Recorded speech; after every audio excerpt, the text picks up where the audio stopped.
ആനക്കര ഞാൻ പൊന്നാനിക്ക് പോയിരുന്നു.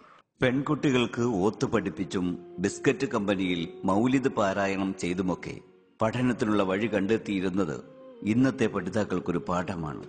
ബിരുദധാരിയാകുന്നതിനു മുൻപ് മുദരിസായ ചരിത്രവും ഉസ്താദിനുണ്ട്. 1950 വെല്ലൂർ ബാക്കിയാത്തു സ്വാലിഹാത്തിൽ നിന്ന് ബിരുദ പഠനം പൂർത്തിയാക്കി മലബാറിന്റെ വിവിധ പ്രദേശങ്ങളിൽ 6 പതിറ്റാണ്ടോളം ദർസ് ജീവിതം നയിച്ച ഉസ്താദ് ആത്മീയ സദസ്സുകളിലും സമസ്തയുടെ വേദികളിലും നിറഞ്ഞ സാന്നിധ്യമായി. കാഴ്ചശക്തി കുറഞ്ഞെങ്കിലും കുറയാത്ത ആത്മവിശ്വാസവും കോട്ടം തട്ടാത്ത ആത്മീയതയുമാണ് ഉസ്താദിനെ നയിക്കുന്നത്. ജീവിതയാത്രയിൽ താൻ കണ്ടുമുട്ടി അനുഗ്രഹം വാങ്ങിയ ആത്മീയ ഗുരുക്കളാണ് തന്റെ ശക്തിയെന്ന് ഉസ്താദ് പറയുന്നു. ഒന്ന് ഞേണ്ടാടി അബൂബക്കർ മുസ്ലിം ഖാദിരിയ തരീഖത്തിന്റെ ശൈഖായിരുന്നു.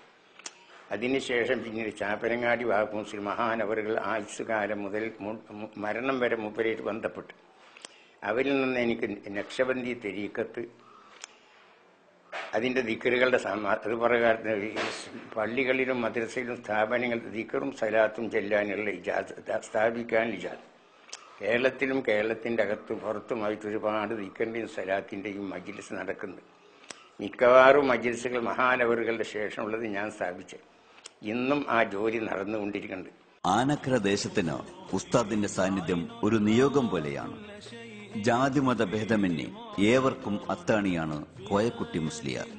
വലിയൊരു പ്രസ്ഥാനത്തിന്റെ നേതൃസ്ഥാനത്തിരിക്കുമ്പോഴും ആനക്കര ഗ്രാമത്തിലെ സാധാരണക്കാർക്ക് പോലും ഉസ്താദിനെയും ഉസ്താദിന് തിരിച്ചും പരിചയമാണ്.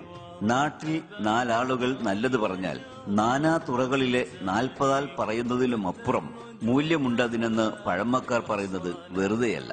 ഞങ്ങളെ സംബന്ധിച്ചിടത്തോളം അഭിമാനത്തോടു കൂടി അദ്ദേഹത്തെ വാഴ്ത്തുകയാണ്. കാരണം എന്നും സൗഹാർദ്ദത്തിൽ കഴിയുന്ന ഹിന്ദു മുസ്ലിം മൈത്രി എന്ന് അരക്കെട്ടുറപ്പിച്ച ഈ പ്രദേശത്തിന്റെ ഒരു പള്ളിയുടെ പ്രശ്നമായാൽ അവിടെയെല്ലാം ഹിന്ദുക്കൾ ഒരുമയോടും അതുപോലെ തന്നെ അമ്പലത്തിന്റെ പ്രശ്നത്തിലും മുസ്ലിംസിന്റെ സഹകരണവും അങ്ങനെ സഹകരണത്തോടു കൂടി കഴിയുന്ന ഈ പ്രദേശത്തിന് സമസ്തയുടെ ഒരു നേതൃസ്ഥാനത്ത് ഞങ്ങളുടെ ഈ നാട്ടുകാരൻ എത്തിപ്പെടുക എന്ന് പറഞ്ഞാൽ ഞങ്ങളെയൊക്കെ സംബന്ധിച്ചിടത്തോളം തികച്ചും അഭിമാനത്തിന്റെ ഒരു ആഹ്ലാദത്തിന്റെയും ഒരു സന്ദർഭമാണ്. ആ മഹൽ വ്യക്തിയുടെ ഈ ഇത്രയും പ്രായത്തിലും ഒരു മിനിറ്റും റെസ്റ്റില്ലാതെ എല്ലായ്പ്പോഴും എല്ലാ വിഷയങ്ങളിലും പല പല പ്രശ്നങ്ങൾ തീർക്കുവാൻ വേണ്ടി എനിക്കറിയാം ഈ നാടിന്റെ പല പ്രദേശങ്ങളിലും രാവും പകലുമില്ലാതെ പ്രായം കണക്കിലെടുക്കാതെ അദ്ദേഹം സമുദായത്തിന് വേണ്ടി പ്രവർത്തിക്കുന്നതും ആ പ്രവർത്തനം സ്വന്തം സമുദായത്തിലേക്ക് മാത്രമല്ല തന്റെ മറ്റു സമുദായങ്ങളിലെ ഉപകാരപ്രദമാകുമാറ് അദ്ദേഹത്തിന്റെ പ്രവർത്തന മേഖല വിപുലപ്പെടുത്തിയിട്ടുണ്ട്. തഖ്വയിൽ ചാലിച്ച വിനയവുമായി നാടിന്റെ ദൈനംദിന ജീവിതത്തിൽ ഉസ്താദ് ചെലുത്തുന്ന ആത്മീയ സ്വാധീനത്തിന് എതിരഭിപ്രായമില്ല. സ്വന്തം മഹലിന്റെയും പള്ളിയുടെയുമൊക്കെ കാര്യം വരുമ്പോൾ സമസ്തയുടെ പ്രസിഡന്റ് മഹലിന്റെ സ്വന്തക്കാരനാവുന്നു. പള്ളി ഖത്തീബിനും കമ്മിറ്റി അംഗങ്ങൾക്കും ഉസ്താദിനെ കുറിച്ച് പറയാൻ 100 നാവ്. ഓരോ വിഷയങ്ങളിലും നമുക്ക് വലിയൊരു ശാന്തതയും വലിയൊരു സമാധാനവും ഈ നേതൃത്വം കൊണ്ടുണ്ടായിട്ടുണ്ട്. കാരണം ഇതിന്റെ മുമ്പൊന്നുമില്ലാത്ത ഒരു അച്ചടക്കവും മഹലിന്റെ ഏത് വിഷയത്തിലുള്ള ഒരു സമാധാനവും അദ്ദേഹത്തിന്റെ നേതൃത്വം കൊണ്ട് നമ്മുടെ നാടിന് ഉണ്ടായിട്ടുണ്ട്.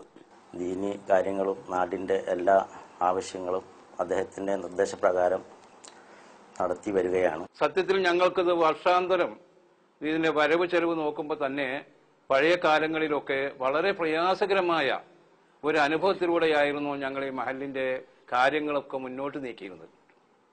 അൽഹംദുലില്ലാഹ് ഇപ്പോൾ അള്ളാഹുവിനെ തന്നെ ഞങ്ങൾക്ക് ശുക്ർ ചെയ്യേണ്ട ഒരു സാഹചര്യമാണ്. കാരണം ബഹുമാനപ്പെട്ട ഉസ്താദ് അവർകൾ ഈ സ്ഥാനം ഏറ്റെടുത്തതിന് ശേഷം ഇത് വളരെയധികം എടുത്തു പറയത്തക്ക ഒരു സംഗതിയാണ്, അടിവരയിട്ട് പറയേണ്ട ഒരു കാര്യം കൂടിയാണ്. കാരണം അന്നത്തെ അതേ വരുമാനമുള്ള ഞങ്ങൾ ഇന്ന് ഓരോ വർഷവും ഞങ്ങൾ കണക്ക് നോക്കുമ്പോൾ ഒരു വലിയ സംഖ്യ ഞങ്ങൾക്ക് ബാലൻസ് ആയിക്കൊണ്ട് ഇവിടെ ഓരോ ജനറൽ ബോഡിയും ഞങ്ങൾക്ക് അവതരിപ്പിക്കപ്പെടുന്നു എന്നത് തന്നെ ബഹുമാനപ്പെട്ട ഉസ്താദ് അവരുടെ എന്തൊക്കെയോ ഒരു ആത്മീയ ചൈതന്യം തന്നെ ഇതിൽ ഉൾക്കൊണ്ടിട്ടുണ്ട് എന്നതിന്റെ യാഥാർത്ഥ്യ ഫലമാണ് എന്നത് യാതൊരു സംശയമില്ല. തിരക്ക് പിടിച്ച ജീവിതത്തിനിടയിലും കർത്തവ്യബോധമുള്ള ഗൃഹനാഥനാണ് ഉസ്താദ്. പ്രിയ പിതാവിന്റെ മൊഴികളും വഴികളും കണ്ടും കേട്ടും വളർന്ന മക്കളും പേരമക്കളുമായി അനുഗ്രഹീത കുടുംബമാണ് ഉസ്താദിനുള്ളത്. എവിടെ പരിപാടിക്ക് പോവുകയാണെങ്കിലും 2 മണിക്കൂർ മുന്നെങ്കിലും ഉപ്പ അവിടെ എത്തും. ഏത് പരിപാടിക്ക് ചെന്നാലും അവിടെയൊക്കെ ജനങ്ങൾക്ക് ഉപ്പാനോടുള്ളൊരു സ്നേഹം വളരെ അധികമാണ്.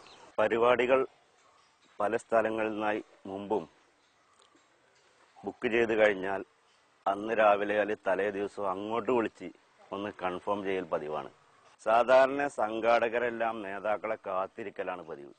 പക്ഷേ ഉപ്പാനെ സംബന്ധിച്ചോളം ഉപ്പ ഒരുപാട് നേരത്തെ എത്താറുണ്ട്.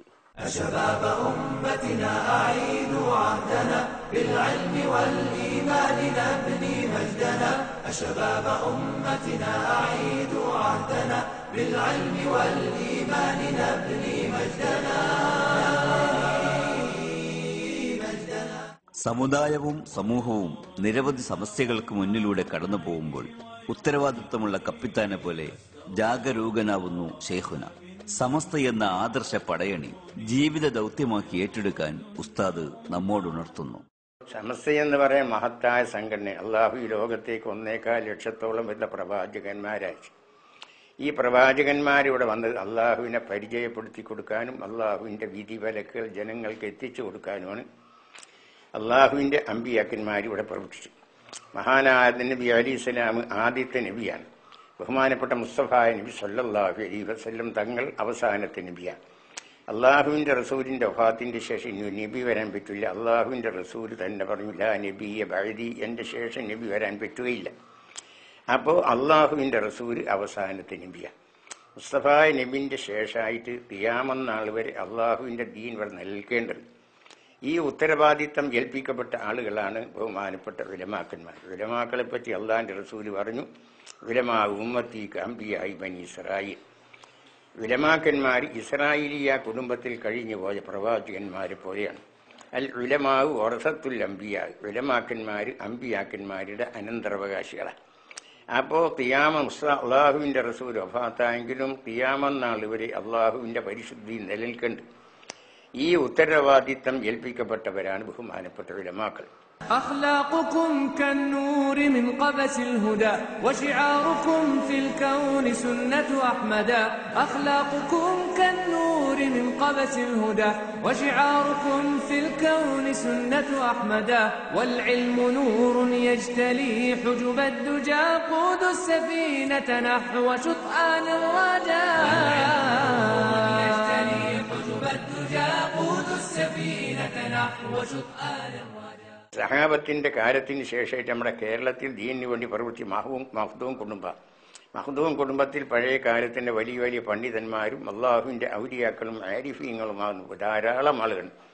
ഇങ്ങനെയുള്ള മഹാന്മാരെ പ്രവർത്തനം ഇല്ലാതായി പോയപ്പോൾ ഇവിടെ ബിദഈ പ്രസ്ഥാനക്കാരുടെ കടന്നു കയറ്റം ഇവിടെ മുജാഹിദ് ജമാഅത്ത് പോലെയുള്ള ബിദഈ പ്രസ്ഥാനക്കാർ, അതുമായി തന്നെ പിഴച്ച തെരീക്കത്തുകാർ, അവരുടെ പിന്നിൽ ജനങ്ങൾ അണിനിരക്കാൻ തുടങ്ങി.